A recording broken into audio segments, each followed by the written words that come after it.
God's children, it has always been our lifestyle to worship the Lord and bring Him glory in everything that we do. We always give our best to God because we know that we cannot outgive Him. He got our back and He will always provide. Part of our worship to the Lord is our giving. We may be in the middle of crisis, but we will still hold on to what the Lord has promised. As the Bible says in Malachi 3:10, "Bring the whole tithe into the storehouse that there may be food in my house. Test me in this, says the Lord Almighty, and see if I will not throw open the floodgates of heaven and pour out so much blessing that there will not be room enough to store it." With a cheerful heart, we can bring our tithes and offering at Reigning Home. We can also give through GCash, or we can contact our respective life group leaders to help us on how to remain faithful in the Lord through our giving. Let us always remember that it's not what we do, it's who we are. We give simply because we love. Let's give!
Wala nang iba. Kaligayahan ko, kaganapan ko, Jesus. Ikaw ay sapat. Ikaw ay sapat. Wala nang iba. Kaligayahan ko, kaganapan ko, Jesus. Ikaw ay sapat. Ikaw ay sapat. Wala nang iba.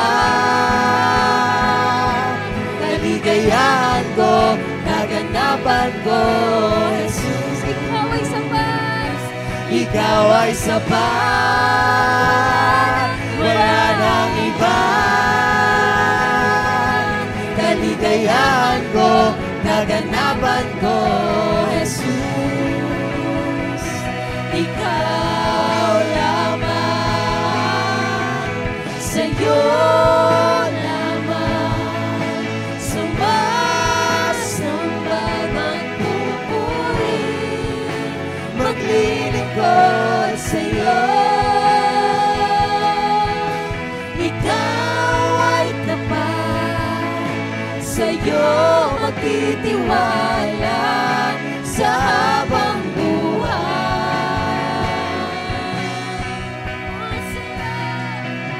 sa'yo lamang sumasamba, magpupuri, maglilingkod sa'yo. Ikaw ay sapat, sa'yo magtitiwala sa habang buhay. Ikaw ay tapat, Ikaw ay sapat, wala nang iba. wala nang iba. Kaligayahan ko, kaganapan ko, Jesus. Ikaw ay sapat, Ikaw ay sapat, wala nang iba. Kaligayahan ko, kaganapan ko, Jesus. ikaw ay sapat, Ikaw ay sapat, wala nang iba. Kaligayahan ko, kaganapan ko, Jesus. ikaw ay sapat, Ikaw ay sapat, wala nang iba. Kaligayahan ko, kaganapan ko, Jesus. Ikaw lamang, sa'yo lamang sumasamba, magpupuri, maglilingkod sa'yo. Ikaw ay tapat, sa'yo magtitiwala sa habang buhay. sa'yo lamang, Sa'yo lamang sumasamba, magpupuri, maglilingkod sa'yo. ikaw ay tapat, Ikaw ay tapat, sa'yo magtitiwala sa habang buhay. sa'yo lamang, Sa'yo lamang sumasamba, magpupuri, maglilingkod sa'yo. Panginoon, ikaw ay tapat, Ikaw ay tapat, sa'yo magtitiwala sa habang buhay. Oh, Jesus.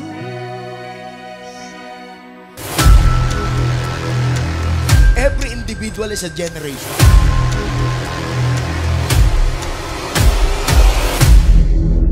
Basta sinabi ni Lord, mga kasama, sa'yo na yon.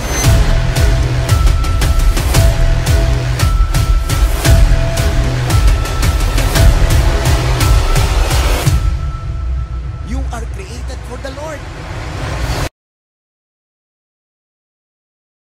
Alam niyo po ba na ang pinakamahirap ngayon sa mundo na ginagalawan natin, kakaunti na po ang umaaktong lalaki. Marami pong male pero kakaunti ang man. That's why ang encounter na ito ay tinutulungan tayo para makabalik tayo sa original design. Ano ba ang disenyo ng Diyos sa lalaki? Ano ba ang disenyo ng Diyos sa mga ama ng tahanan, sa mga kalalakihan? Lagi niyong tatandaan, God's design for us is for us to be wise. Hindi na tayo totoy. Sabi mo sa katabi mo, hindi ka na totoy, mama ka na. So gusto ko pong magkaroon ng realization ng bawat isa sa atin about the Father. No, marami po ngayon, hindi na nila alam kung ano ang function ng lalaki, hindi na alam kung ano ang function ng ama sa loob ng tahanan. So that's why nakakatulong talaga ang encounter na ito para bumalik tayo doon sa disenyo ng Diyos sa buhay ng bawat isa sa atin. So today, meron po akong ipapapanood na video sa inyo. It's all about na classroom setup. May itinuturo yung teacher, pero look at the situation. No, look at the situation. Panoorin natin itong video na to. Pamilya ay binubuo ng nanay,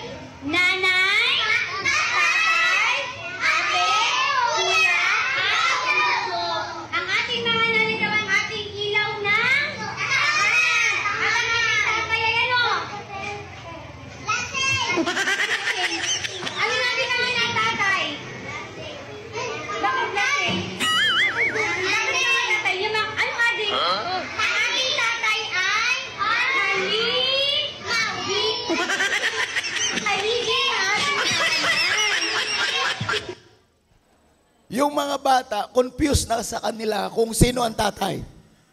At sa mga single na nandito ngayon, pag nag-asawa kayo, sana hindi ganyan ang tingin ng anak nyo sa inyo. So we are wise people, that's why we build. We build lives, we build families, we build businesses, we build communities. So ano ka sa tingin mo ng iyong mga anak? Grabe, tawa ko ng tawa dito. Ang nanay, ilaw ng tahanan. Pagdating sa tatay, ang tatay, ano ang tatay? Lasing. Ang tatay ay adik. Mali, sabi ng teacher. Ang tatay ay halimaw. Look at the next generation. If we fail to perform as a father, as a man, kawawa ang next generation. Nakakatawa siya sa ngayon, pero delikado sa future. Kaya we raise up man and woman in the house. Kaya talaga ang mga lalaki dapat magpakalalaki para hindi ang tingin sa iyo lasing.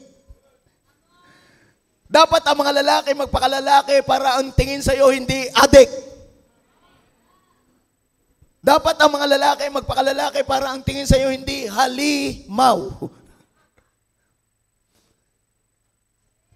So this is what we are doing. We are not doing religious things. We are building lives. We are building people according to God's design. And you cannot do it alone. Pakisabi sa katabi, you cannot do it alone. Kailangan mo, kaya sa mga nag-encounter dito, sa lahat ng mga naandito ngayon, huwag kang papayag na wala kang cell group. Huwag kang papayag na a-attend ka lang pag Sunday kasi sa cell group doon kayo nonoris. Doon kayo di-develop, doon kayo di-train. Kaya ang church na ito, cell church. Hindi congregational church. Kaya bawat isa dito dapat naka-plug in ka sa cell group para meron kang gospel community. Pakisabi sa katabi, better together. So sino dito excited ka na masaya ka kapag may kasama ka? So dapat ang buhay natin sa Panginoon lang. Siya lang ang magbibigay sa atin. Tandaan nyo, kapag ang buhay mo ay dalawang klase ng buhay, there is no duality in your relationship with God. Uulitin ko uli ang statement na ito. There is no duality in your relationship with God. Kapag ka dalawa ang buhay mo, iba yung buhay mo pag Sunday, iba yung buhay mo pag Monday to Saturday, you are just a religious person. So dapat, ang buhay natin isa lang. Yung buhay na nasa Panginoon. So that is our community. Sabihin mo sa katabi mo, community. So I just want to read this verse. Ito kasi yung mga disciple, gumagawa sila ng tama, sumusunod sila sa Panginoon, at ang context nito, doon sa Acts chapter 16, meron doong inaalihan ng demonyo na isang babae, at yung demonyo na yon, tinuturuan siya, ino-oppress siya, kinokontrol siya para manghula. At ang babaeng ito na manghuhula, pinagkakakitaan ng kanyang amo. Tapos nung si Pedro at saka itong si Silas na andoon, pinagaling ni Pedro at ni Silas itong babaeng inaalihan ng demonyo. At pagkatapos, yung kanyang amo at saka yung lugar na kinalalagyan nila, nagalit kay Simon, Peter, kay Paul at kay Silas, Pagkatapos, binugbog sila, pinahirapan sila, tapos ikinulong sila.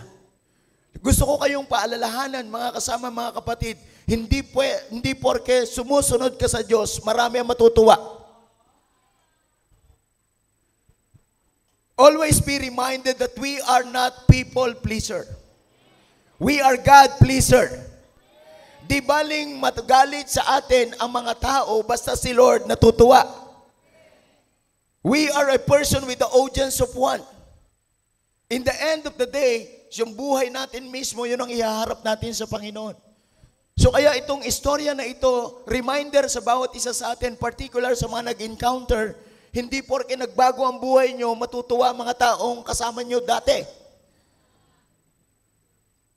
So kaya paalala sa bawat isa sa atin, huwag nyo nang babalikan ang mga bagay na mali. Hindi porke ayaw nila, titigilan mo yung tama. We are here, we are advancing the influence of God. We are advancing the kingdom of God. So that's why we are Christians. Carrier ka ng message, carrier ka ng love, carrier ka ng hope. So that's why we are Christians. We cannot afford to become a just ordinary Christian. We are extraordinary. Pakisabi sa katabi, extraordinary. So this is the situation. So si Paul and Silas, inilagay sila sa bilangguan, kinulong sila. But look at their attitude. May mga persecutions, may mga trials, pero ang pinakamasarap sa lahat, may kasama ka. Tandaan yung mabuti, ingatan mo ang makakasama mo. Kasi pwedeng may makasama ka, pero ikapapahamak mo. Pwedeng may makasama ka, pero ikalalayo mo sa Panginoon. See to it na ang makakasama mo, ilalapit ka kay Lord. Dapat marunong ka mag-distinguish kung sino ang mga kasama mo. Hindi tayo naghahabol sa tao. Hindi tayo nagsusulisit ng kanilang opinion or even ng kanilang approval. We know who we are. We are God's children. Amen?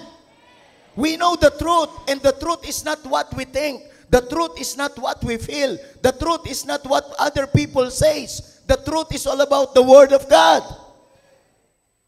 So kaya dapat talaga yung salita ng Diyos, yun yung pinanghahawakan natin. Huwag kayong sasama sa ang pundasyon, hindi salita ng Diyos.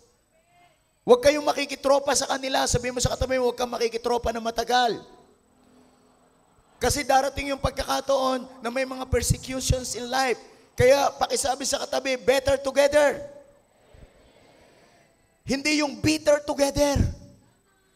Maraming nagsasama-sama pero bitter. Avoid toxic people. Avoid negative people. Parang wala akong kausap. Iwasan nyo yung mga nega. Iwasan nyo yung mga taong nagpapapangit ng iba para pumogi sila. Iwasan nyo yung mga taong na pinakikita yung mali ng iba pero yung mali niya hindi naman pinakikita. Iwasan nyo yung mga taong ganon.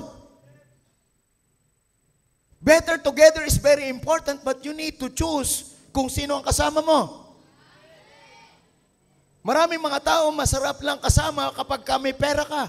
Pag wala, hindi na. Maraming mga tao, pag sinabi mo na ang kanilang mali, lalayuan ka na. Pakisabi sa katabi, buti na lang, nandito ka ngayon.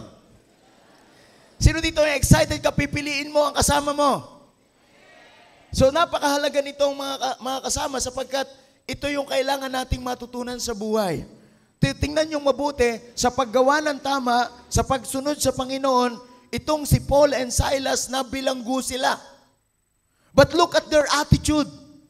Attitude matters. Character matters because your attitude determines your attraction. Hindi porke pangit ang kinalalagyan mo, pangit ang sitwasyon mo, magiging pangit ang ugali mo. You can change the situation, came from the inside. Look at the verse. About midnight, Acts chapter 16 verse 25. About midnight, Paul and Silas were praying. They were in prison. Kaya masarap kasama yung laging nagpe-pray. Huwag kayong magpe-pray pag pangit lang ang sitwasyon. Make it your lifestyle. Prayer is our lifestyle. Pakisabi sa katabi, they were praying. They were singing hymns. Imagine mo, pangit yung kanilang sitwasyon, nakabilanggo sila, nakalak sila, naandoon sila sa kaloob-looban ng kulungan, pero nagpe-pray sila. Nagpupuri sila. They were singing hymns. Buti na lang, may kasama. Sino dito nagpapasalamat sa kasama mo? So pag may pangit na sitwasyon, walang iyakan. Walang sisihan. Pag may pangit na sitwasyon, let's pray together. Let's sing hymns to God. So ito yung masarap kasama. Kaya sa mga nag-encounter na nandito ngayon, tandaan nyo, simula pa lang yan. Simula pa lang yan. Kaya naniniwala ako, pag tayo nag-baptize, nagkaroon ng baptism, kasama ka. Kasi depende sa katropa mo. Sabi mo sa katabi mo, depende sa katropa mo. And, here we go. Look at this. And the other prisoners were listening to them. Imagine mo, nabilanggo sila, hindi dahil sa masamang tao sila. Nabilanggo sila sa pagsunod nila sa Panginoon. So mas mabuting ikaw ay mapahamak kasi gumawa ka ng tama kaysa mapahamak ka na gumawa ng mali. Pero hindi kahit pangit na yung sitwasyon, magiging pangit ang ugali mo. So gusto kong maunawaan yung mabuti na itong mga bagay na ito, hindi sila masamang tao pero nakulong. Pero doon sa kulungan na yon, nagpakita sila ng distinction, nagpakita sila ng difference. Hindi nagsisihan si Paul and Silas, hindi sinabi ni Paul kay Silas, ikaw kasi ang galing mo mag-preach eh. Ikaw kasi sabi na sa'yo, huwag kang magpapakabait masyado eh. Walang sisihan ganon. So kaya babantayan ninyo kung sino ang kasama ninyo. Pag naninisi na, pag nag-i-excuse na, iwasan nyo na yung mga taong yon. Tandaan nyo, excuses are the enemies of success. If you want to be successful, eliminate any excuses in your life. So remove those things. So itong si Paul and Silas na yun, they were in prisons, they were singing, they were praying, and the other prisoners are listening. Sa buhay natin, hindi lang ikaw. Tandaan mo, ilalagay ka ni Lord sa sitwasyon na may mga taong makikinig at titingin sa'yo. Kaya we cannot afford to live a dual life.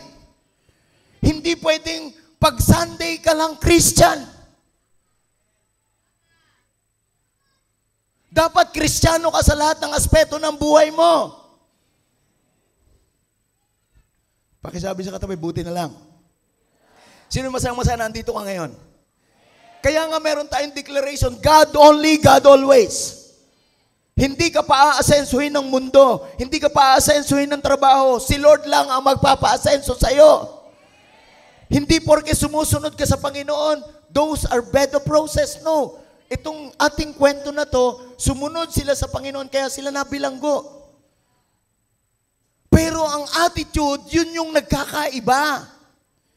Kapag meron Diyos ka sa buhay mo, walang kalalagyang pangit sa'yo na hindi gaganda.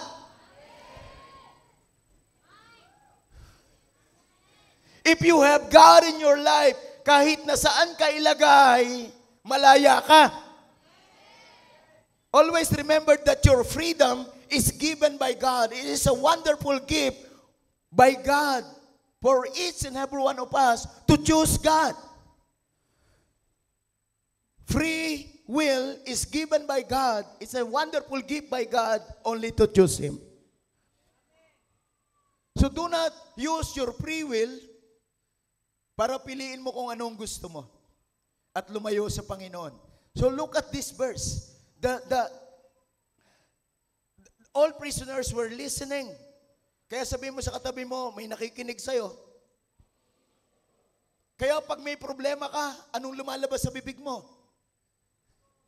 Pag may sitwasyon ka, anong lumalabas sa bibig mo? Mga tatay na nandito, mga lalaking nandito, mag-aasawa kayo, pero pag pangit ang sitwasyon, walang lalabas na pangit sa bibig mo. Mananalangin tayo, magpupuri tayo sa Panginoon kasi may nakikinig sa'yo. Nandiyan ang nanay mo, nandiyan ang tatay mo, at saka may asawa. Yung asawa mo nakikinig sa'yo. Bago pa maniwala sa Diyos yan, sa iyo muna. Kung gusto mo ng iyong mahal sa buhay maka-encounter, dapat lahat ng lalabas sa bibig mo pagpupuri sa Panginoon. Hindi garantiyan na naka-encounter ka, maganda lahat ang mangyayari. May pangit na mangyayari. Pero humanda ka. Humanda ka. Sabi mo sa katabi mo, may alam na akong gagawin. Ano ang gagawin pag ikaw ay pangit ang sitwasyon? Mag-pray. Ano ang gagawin kapag may pangit ang sitwasyon? Kumanta sa Panginoon. Sino masayang-masaya na nandito ka ngayon? Sabi mo sa katabi mo, congratulations. And look at this one. No? About midnight, sabi mo sa katabi mo, hating gabi. About midnight, Silas were praying and singing hymns to God. And the other prisoners were listening to him. Verse 26, suddenly, yun. Suddenly, sabi mo sa katabi mo, suddenly. Bigla-bigla na lang, sa isang iglap. Sino dito yung excited ka na yung problema mo, sa isang iglap mawawala? So alam mo ang gagawin, kaya minsan ang problema hindi nasusolve kasi hindi nagpe-pray, kasi hindi nagwo-worship. Namamagnify yung problem. Kaya sa halip na suddenly, nagpo-prolong. Kaya kung may problema ka ngayon, nakabilanggo ka sa problema mo ngayon, mag-pray ka lang, magpuri ka lang sa Panginoon, and then you will experience suddenly. Suddenly, there was such a violent earthquake. Sino dito ang gusto mong yanigin ang problema mo? Sino dito gusto mong yanigin ang mga bumibilanggo sa iyo? Hindi tayo ang mayayanig. Ang yayanigin, yung mga bagay na kumukulong sa iyo. Ang mga yayanigin, yung mga bagay na pumipigil sa iyo. Sabi ng verse, suddenly there was such a violent earthquake. Yumayanig. Umuuga. Tandaan mo, kapag ikaw ay meron Diyos, hindi ka iyakin. Hindi ka ayawin. Hindi ka susuko. Yayanigin natin ang mga pumipigil sa atin. Because we are not just the strong one. God is the one who is strong. Yung foundation na si shake, nauuga, umaalog. At once, all the prison doors flew open. Walang susi, nakapadlock, pero si Lord marunong magbukas. So I'm encouraging you right now. Maaaring may matagal nang bumibilanggo sa'yo, wala kang magawa, pinipigilan ka. You need to pray, you need to worship God. If you experience, suddenly, the Lord will open it.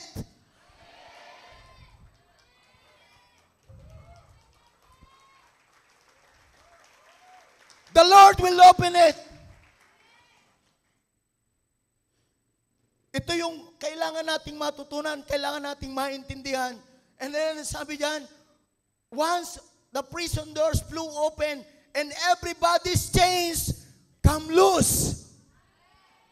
Tandaan mo, pag ikaw ay bilanggo, ang mga kasama mo rin, bilanggo. But if you experience freedom, alam niyo, pinakamatinding magbilanggo, pag-ibig. At ang matindi dyan, kung asawa mo na. Ang hirap na kasama mo, asawa mo, pinipigil ka, sumunod sa Lord. Masarap makipagsuntukan sa demonyo, pero hindi sa asawa. Pero pag ang asawa ginamit ang demonyo, napaka-effective. Kaya pag ginandyan ang katabi mo, asawa mo, pakihawa ka ng kamay. Pakisabi sa kanya, alam mo na, honey, ha? Alam mo na. Huwag mo na hintayin ipag-pray kita. Huwag mo na hintayin mag-worship ako. Baka mayanig ka. Come on, give God praise. Do not allow anybody around you to become a slave. To become a prisoner. Tandaan mo, pag ikaw mismo hindi ka malaya, ang mga kasama mo hindi rin malaya. Pag ikaw ay bilanggo, ang mga kasama mo bilanggo din. Man in the house, get up!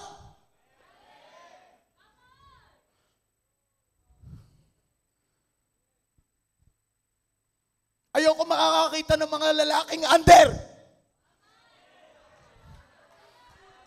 Not in this church.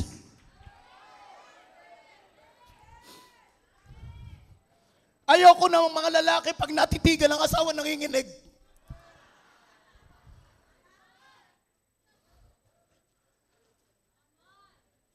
Nakatingin ang anak mo.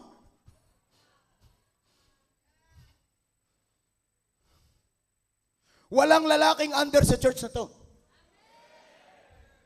Bakit ko nasasabi yan? Kasi nandiyan ang asawa ko. Siya number 1 na tagahanga. Kaya pakisabi sa, kung nandiyan ang asawa mo, sabihin mo sa katabi mo, hindi ako under. Hindi ako pwede manginig. Titig mo palang nanginginig. Grabe lang. Grabe, titig pa lang. Naninigas ka agad. Mga babae, paalala, huwag niyong bilangguin sa pangit na pag-ibig ang inyong asawa. Kung gusto mo ng buhay na continuously binibless ni Lord, abundantly binibless ni Lord, mag-behave ka. Mga single na lalaki, tayo nga kayo. I declare in the name of Jesus sa lahat ng mga single na nandito ngayon, pag nag-asawa kayo, hindi kayo magiging under.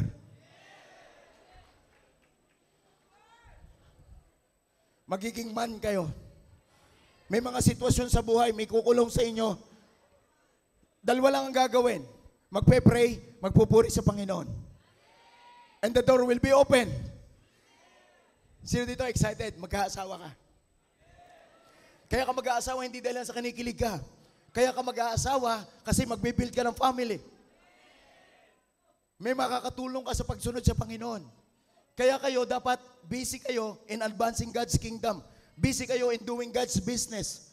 Because God will give you a suitable helper. Pag may ginagawa ka sa kingdom ni Lord, babadalan ka ng suitable helper. Because you are doing something. So kaya huwag kayong bibilib sa mga babae na mas magaling sila kaysa inyo. Kaya i-develop nyo ang sarili nyo, magdagdag kayo ng skills, yung wisdom paganahin ninyo para hindi kayo intimidated. Ang mahirap pag nag-asawa ka, kasi 50 ako eh. Ikaw ang kapunuan ko. 50 ako, kaya kailangan ko ng 50 para maging 100 ako. Grabe, kulang-kulang ka.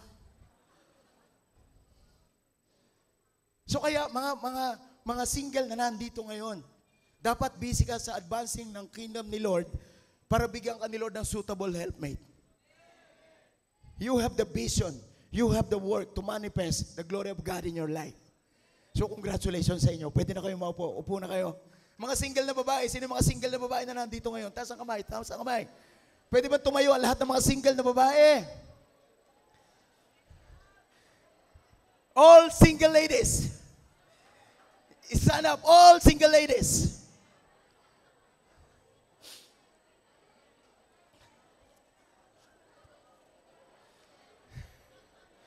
Whew. There is a great celebration right now. I sense in my spirit that we will become wise. Mga single na babae, pag may nagsabi sa iyo ng I love you, huwag kang kikiligin. Kasi matagal nang may nagmamahal sa iyo, walang iba kundi si Lord. Kaya pag may nag-propose sa inyo, will you marry me? Huwag mong itatanong kung mahal mo ba ako. Ang itanong nyo, mga single, ano ang gagawin natin? Because this is not emotion. This is not all about feelings. This is all about decision. Tanong mo sa lalaki, ano ang gagawin natin? Saan mo ko dadalhin? Sino masaya? Mga single ladies na nandito ngayon. Huwag kayong iibig sa mga lalaking walang vision. Huwag kayong iibig kahit na magandang lalaki pero tamad. Gugutoming ka niyan. I-stuck ka niyan. So we need to develop ourselves. You are 100% full without man. Pero you need a man in order for their lives to accomplish the divine purpose of God in their lives. Kaya dapat ang mapapangasawa mo, godly person din. Iwasan niyo mga pa-cute-cute na walang Diyos. Magugulo buhay niyo. Salamat na marami.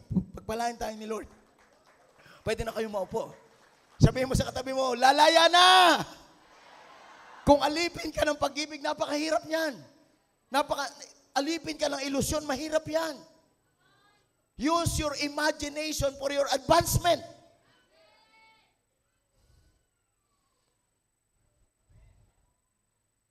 Lalo tigit, huwag niyo akong gagamitin. Maling-mali. Maling-mali. Huwag. Pakisabi sa katabi, huwag. Huwag kayong maniniwala basta-basta pag sinabing alam ni pastor. Magiging biktima ka. Yung dignity mo bababa. Dapat ang dignidad mo mataas. Sino dito ang excited? Kahapon may kausap ako. Sabi niya, pastor, gusto ko na mag-asawa. Sinabi sa akin kung sino mapapangasawa. Napaka-bold niya. Sabi ko nga, grabe yung courage niya to say it. Kasi certain siya na magiging blessing siya sa mapapangasawa niya. Sino dito excited? Na kaya ka mag-aasawa kasi gusto mong i-bless ang partner mo. Hindi mag-aasawa ka kasi magdadamay ka pa sa hirap. Imagine mo ang tamad mo, tapos iibig ka, walang karapatang umibig ang tamad. Tingnan mo yung asawa mo pag tamad ka, ha? Pag tiningnan mo yung asawa mo, hindi mo mapakain, magiging payatot. Hindi mo mapabigyan ng pabango, magiging mabako. Grabe, nung napangasawa mo, ang ganda-ganda. Nung napangasawa ka, pumangit. Tingnan yung mga asawa nyo, mga lalaki. Parang ang tahimik natin. Sino excited dito na nagbibuild tayo ng man?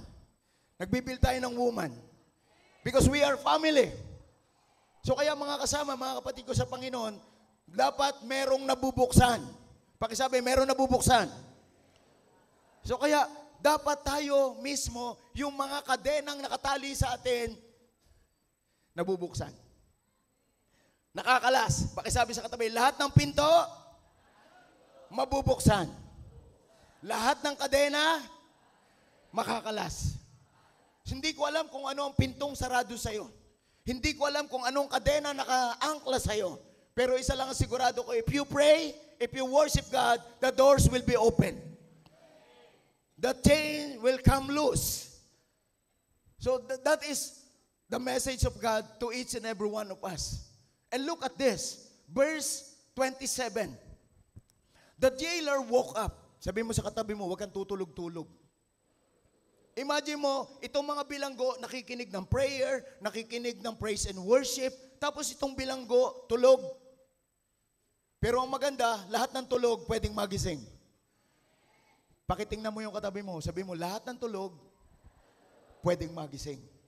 So kasi pwedeng tinatanggap mo na yung sitwasyon mo sa buhay na ganyan ka talaga eh. I'm trying to say this to you. By the grace of God in our life, sabi mo sa katabi mo, gumising ka na sa katotohanan. Sa mga babaeng nagmamaganda, hindi ka talaga totoong maganda. Kung wala kang Lord sa buhay mo.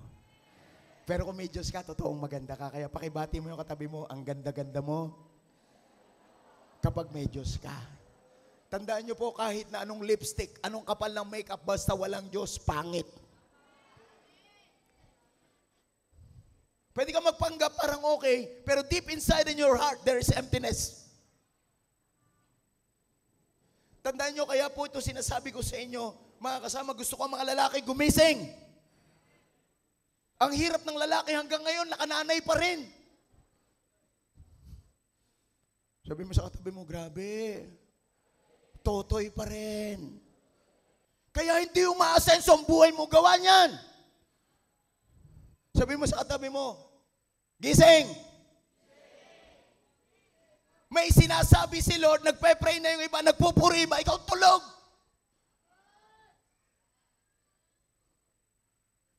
tinutulugan ng sitwasyon sa buhay, may ginagawa. Huwag kang papayag na yung 2026, kagaya lang ng 2025. You need to do something great. Because God is great. Kaya pakikalug mo yung katabi mo, sabihin mo, grabe ang utak mo. Lalabas yan yung mga ideas. Lalabas yan yung matitinding imagination. Grabe ang utak mo. Sabihin mo sa katabi mo, grabe ka. Sabihin mo, gumising ka lang, gumising ka lang, gumising ka lang. So sabi niya, the jailer woke up, and when he saw the prison doors open, alam ba ninyo na marami nang binibless si Lord, ikaw na lang ang hindi.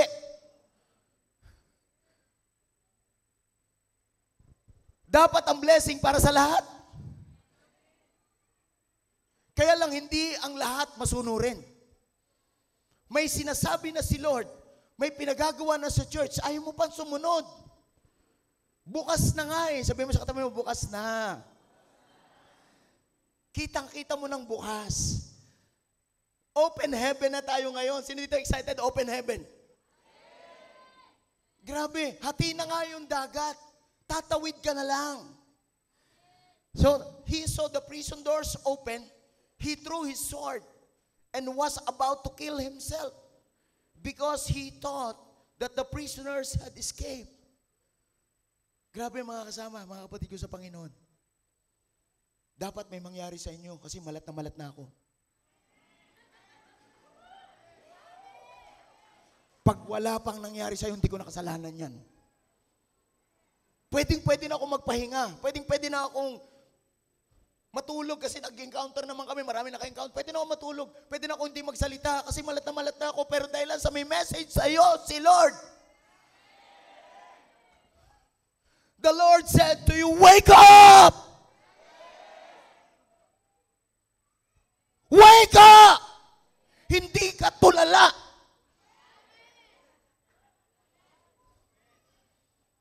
May nangyayari na sa iba, nakanganga ka pa rin.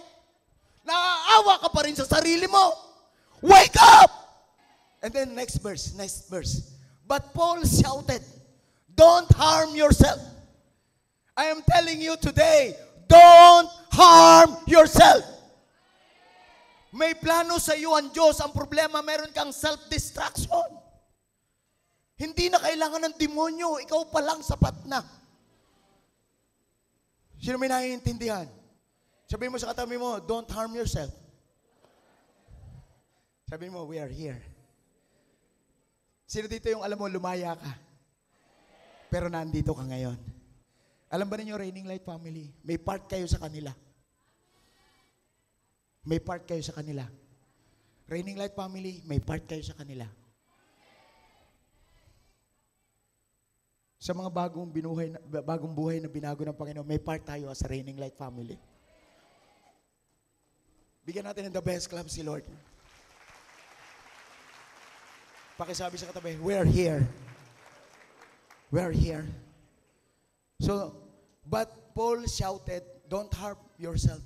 We are here. The jailer called for lights, rushed in, and fell trembling before Paul and Silas. Then he brought them out and asked, sirs, what must I do to be saved? Sa mga nandito ngayon na nag-encounter, your life is a model. Your life is a blessing. Makikita yung distinction ng iyong attitude, ng iyong character. Pag uwi mo, yan pa rin ang bahay mo. Yan pa rin ang nanay at tatay mo. Sa mga may asawa, yan pa rin ang asawa ninyo. Yan pa rin ang anak ninyo. Pero ang pinaka-importante sa lahat, na iba ang puso mo. Binago ni Lord ang puso mo. So today, my prayer is that every one of us, meron tayong communities. Pakisabi sa katabi, meron tayong community. So the problem in our present time is isolation. Maraming mga tao gusto mag-isolate. Hindi mo mahagilap. Kahit chat, hindi nagre-reply. Pag inihiwalay mo ang sarili mo, paglalaroan ka ng kaaway. Go to the place kung saan ka marirestore, kung saan ka marirecover. Hindi mo pwedeng matagpuan ang isang magandang bagay sa maling lugar. Huwag mong maramdaman na hindi ka tanggap. Huwag mong maramdaman na hindi ka kaisa. This is the right place for you. No matter what, kung ano man ang iyong pinagdaanan naman sitwasyon sa buhay, kailangan mong matutunan na ibilong mo ang iyong sarili. Isolated is living a very dangerous life. We will become easily tempted if you are alone. Si Paul and Silas, they prayed together, they worship together, they sing a song to God together. Kasi may kasama.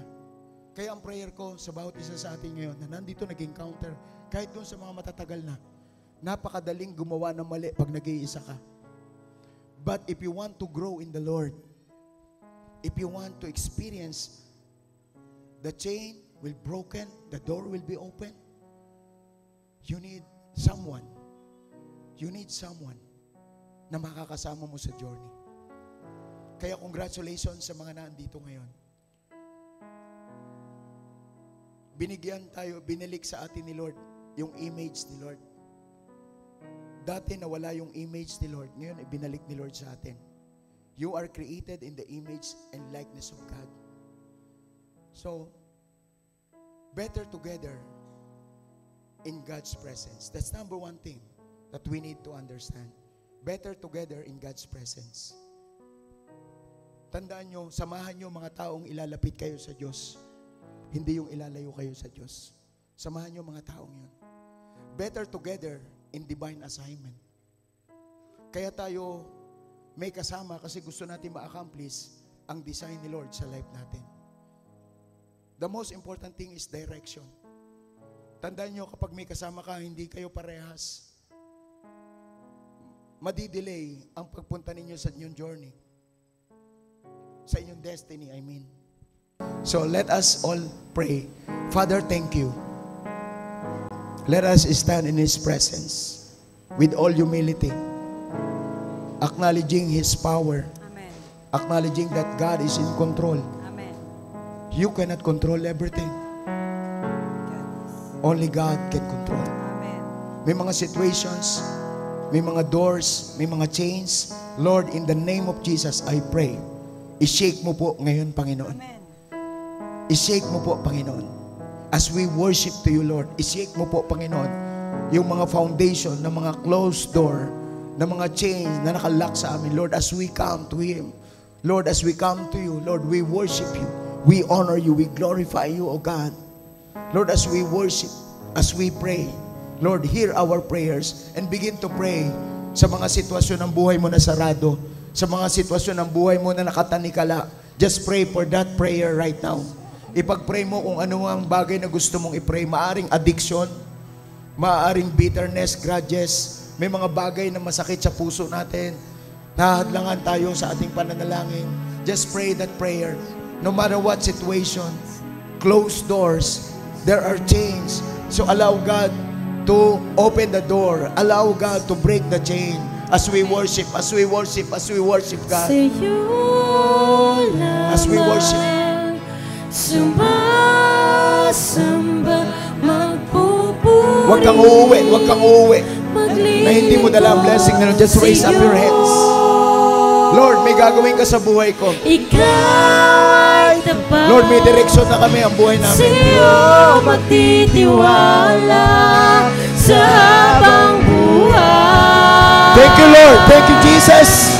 Sa'yo lamang, sa'yo lamang, sumasamba, Amen. magpupuri, maglilingkod sa'yo. Ikaw ay tapat, sa'yo magtitiwala sa habang buhay. As we worship, the foundation will be shaken. The foundation is shaking right now. As we worship, ang pundasyon ng kahirapan, ang pundasyon ng kalungkutan, ang pundasyon ng kaguluhan, inuuga ngayon, inuuga. Yes, oh Jesus. Sa'yo magtitiwala sa habang buhay. Oh Jesus, sa'yo lamang, sa'yo lamang, sumasamba,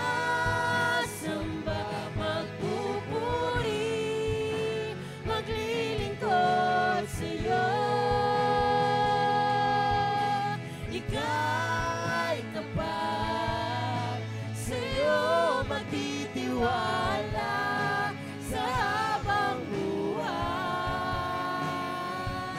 Sa'yo lamang, sa'yo lamang,